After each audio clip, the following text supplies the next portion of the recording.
Pag nagkakausap kayo ng daddy mo, ano ang laging paalala niya sa'yo? Always pray to the Lord. Seek His guidance. Ganun. And when you pray to the Lord, naniniwala ka na dapat ang prayer ay specific. Opo, syempre naman. Your mom is a pastor. Mama, no? At napakaganda niya. Nakita ko siya dito sa studio. you po. She's a beautiful, beautiful lady.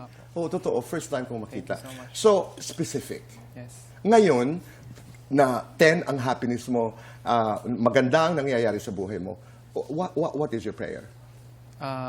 Continue to guide me, Lord. Sana hindi po ako magbago. Yung alam niyo po magmayabang, ganun, lumaki ang ulo. Kasi kasagaran po sa mga boxers, ganun din po ang problema. Ganun. Ayoko rin po kasi gusto ko lang po talaga i-glorify si God sa lahat ng ginagawa ko. I don't care about the fame or money. Gusto ko lang manalo, i-honor din yung mama ko, at malinis yung pahalan ng mama ko. At saka, if God willing, patayo po ako kami ng sarili po namin church. Ganun. Ganda.